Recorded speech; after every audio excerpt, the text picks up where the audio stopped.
आज हम सुनेंगे श्री कृष्ण द्वारा बाण की भुजाओं का काटा जाना। सिर काटने के लिए उद्यत हुए श्री कृष्ण को शिवा का रोकना और उन्हें समझाना। श्री कृष्ण का परिवार समेत द्वारका को लौट जाना। बाण का तांडव निद्रा द्वारा शिव को प्रसन्न करना। शिव द्वारा उसे अन्य वरदानों के साथ महाकालत्व की प्राप्ति।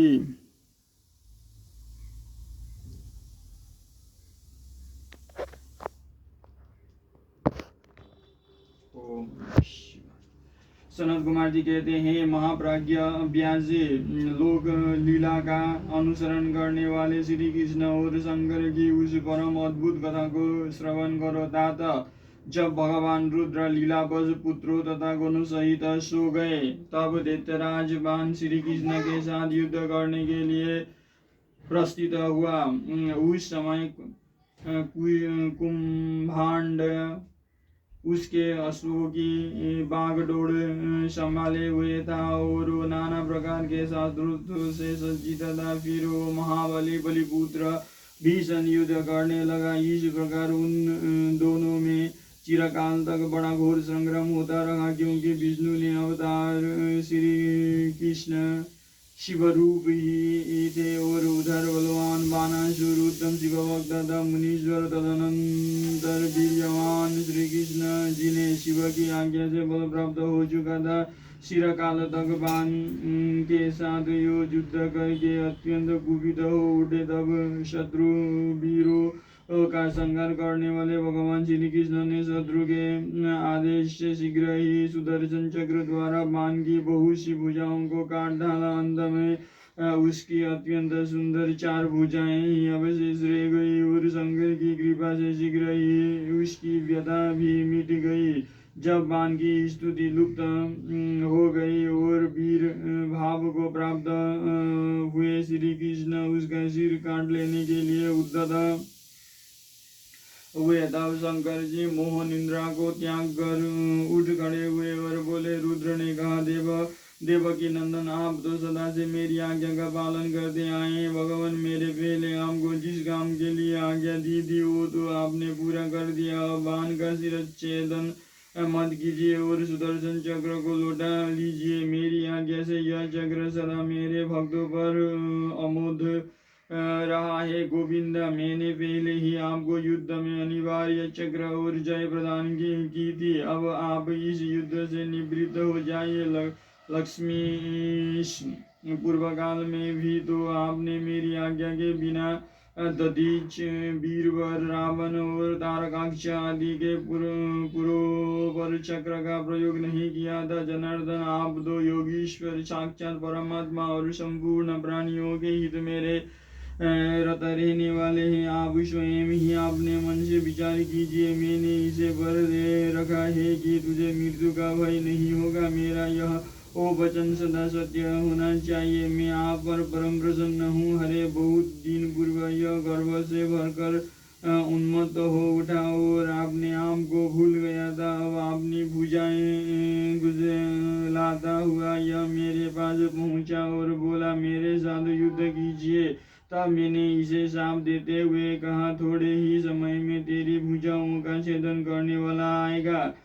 तब तेरा सारा गर्व गल जाएगा। बाण की ओर देखकर कहा, मेरी ही आज्ञा से तेरी भुजाओं को काटने वाले ये श्री हरि आए हैं। फिर श्री कृष्ण से कहा, अब आप युद्ध बंद कर दीजिए और वर वधु को साथ ले अपने घर को लौट जाइए। यो कहकर महेश्वर ने उन दोनों में मित्रता करा दी और उनकी आज्ञा ले हुए पुत्रों और गणों के साथ अपने निवास स्थानों को चले गए। सनत कुमार जी कहते हैं, उन्हें शंभु का कथन सुनकर अक्षत शरीर वाले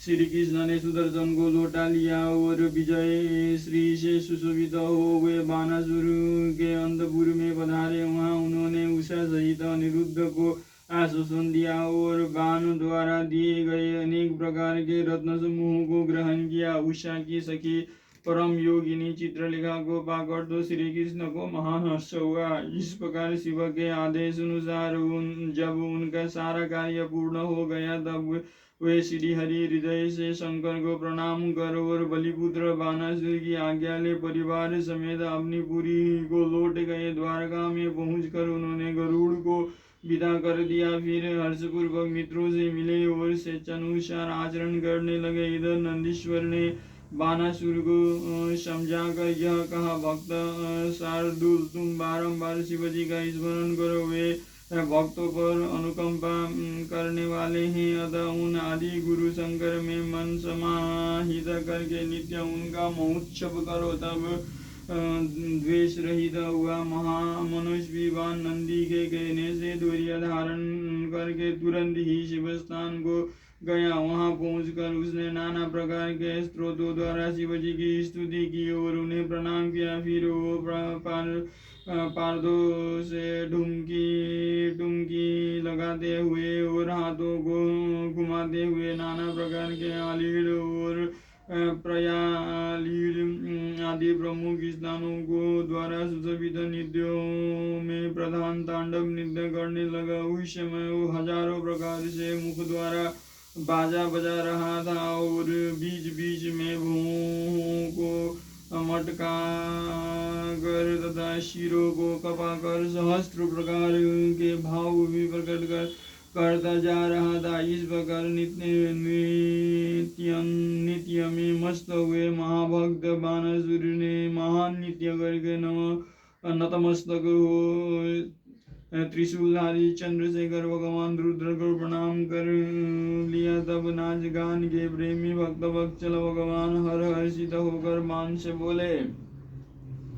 रुद्र ने कहा, बलिपुत्र प्यारे बाण, तेरे नृत्य से मैं संतुष्ट हो गया हूँ। अतः दैत्येंद्र, तेरे मन में जो अभिलाषा हो उसके अनुरूप वर मांग ले। सनद कुमार जी कहते हैं, मुने शंभु की बात सुनकर दैत्यराज बाण ने इस प्रकार वर मांगा, मेरे घाव भर जाए, बाहु युद्ध की क्षमता बनी रहे, मुझे अक्षय गणनायकत्व प्राप्त हो, सुनीतपुर में उषा पुत्र अर्थात मेरे दोहित्र का राज्य हो, देवताओं से तथा विशेष करके विष्णु से मेरा वैरभाव मिट जाए, मुझ में रजोगुण और तपोगुण से युक्त दूषित द्वैत भाव का पुनः उदय ना हो, मुझ में सदा निर्विकार शंभु भक्ति बनी रहे और शिव भक्तों पर मेरा स्नेह और समस्त प्राणियों पर दया भाव रहे।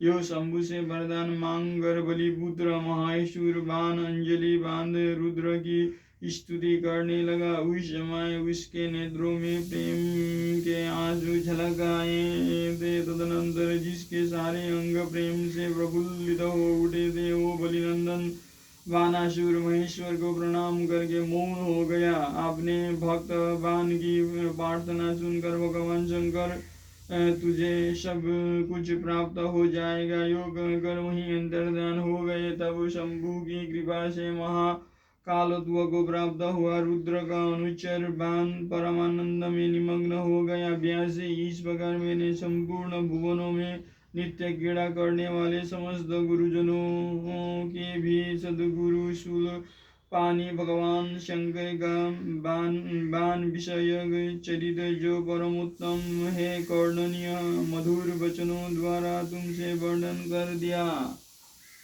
अगले अध्याय में पढ़ेंगे गजासुर की तपस्या, वर प्राप्ति और उसका अत्याचार, शिव द्वारा उसका वध, उसकी प्रार्थना से शिव का उसका चर्म धारण करना और कृत्तिवासा नाम से विख्यात होना तथा कृत्तिवास से ईश्वरलिंग की स्थापना करना।